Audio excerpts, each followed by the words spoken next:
কথায় আছে, অভাগা যেদিকে তাকায় সাগরও নাকি সেখানে শুকিয়ে যায়। তারপরও নতুন পানির আশায় জন্ম নেয় শাখা প্রশাখে। হ্যালো এভরিওয়ান, আসসালামু আলাইকুম। আমি লিলি আর লিলিস ফ্যামিলিতে আপনাদের সবাইকে ওয়েলকাম জানাচ্ছি আরেকটা নতুন ব্লগ ভিডিও নিয়ে। আশা করি যে যেখান থেকে আমাকে দেখছেন এবং শুনছেন সবাই আল্লাহর অশেষ রহমতে ভালো আছেন। আলহামদুলিল্লাহ, আমিও আমার পরিবারের সবাই আল্লাহর অশেষ রহমতে ভালো আছি।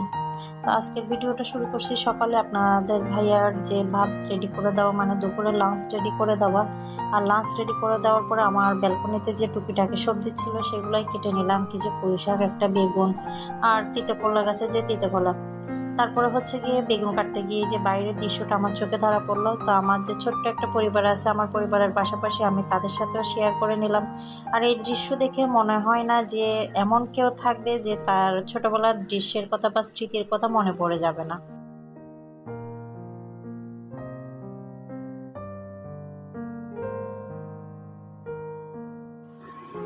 আর তারপরে হচ্ছে গিয়ে আমি চলে গেছি আমার ঘরটা পরিষ্কার করার জন্য। আসলে বাচ্চা থাকলে যেটা হয়, একবার না একাধিকবারও ঘর ঝাড়ু দিয়ে পরিষ্কার করে রাখাটা একদম মানে মুশকিলের হয়ে যায়। তো আমি আমার ঘরটা সকাল থেকে 2বার ঝাড়ু দিয়ে ফেলছি অলরেডি। আবারও দেখতেছি এসে ঘরে অনেকটা ময়লা করে ফেলছে বাচ্চারা, তো আবারও ঝাড়ু দিয়ে নিচ্ছিলাম আমি।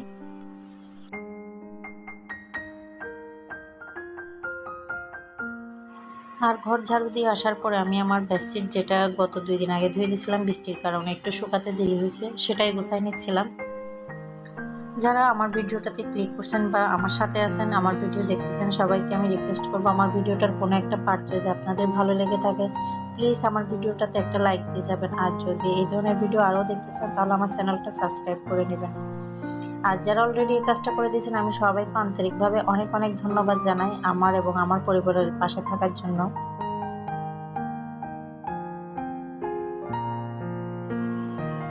আর এটা হচ্ছে আমার পানি খাওয়ার ফিল্টার, আর এটা আমি একটু পরিষ্কার করে নেব, কারণ এটা রোজার ঈদের আগে পরিষ্কার করছিলাম আর তারপর থেকে এখনো পর্যন্ত আর পরিষ্কার করা হয়নি। তো আমি সেই জন্য এটাকে একটু খুলে নিচ্ছিলাম পাটে পাটে। তো প্রথমে যে কথাগুলো বলছি সেটা এর জন্যই বলছি, আমরা বা আমি যাই বলেন না কেন, আমরা যারা ভিডিও দিই বা ভিডিও বানাই অনেক কষ্ট করে বা অনেক সময় নিয়ে একটা ভিডিও বানাই বা এডিটিং করে তারপর আপনাদের সামনে আনি। তো দেখা যায় অনেক সময় যাও কয়েকজনে হাতে গোনা দেখেন, তারাও একটা লাইক দেন না বা লাইক না করে বের হয়ে যান। তো এটা অনেক বেশি কষ্ট দেয়। দেখা যায় ওই কথায় আছে না, বট গাছের নেই, মানে বট গাছে যেমন পাতা ঝরে যায় তারপরও শূন্যের উপর দাঁড়িয়ে থাকে নতুন পাতার আশায়, তো ঠিক তেমনই একটা অবস্থা।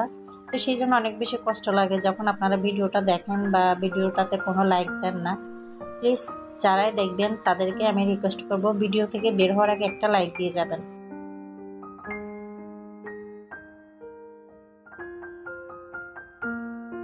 আর পানির ফিল্টারটা লাগানোর পরে টেবিলটা একটু পানি পড়ছিল, তো আমি সেগুলোই পরিষ্কার করে নিচ্ছি। আর এদিকে আমার আলনার কাপড়গুলো আমার মেয়ে নামাই ফেলছিল, তো আমি সেগুলোই তুলে একটু ঠিকঠাক করে রাখছিলাম। তো আজকের ভিডিওটা এখানেই শেষ করব, দেখা হবে আবার নতুন কোনো ভিডিওতে। তো সবাই ভালো থাকবেন, সুস্থ থাকবেন, আল্লাহ হাফেজ, আসসালামু আলাইকুম।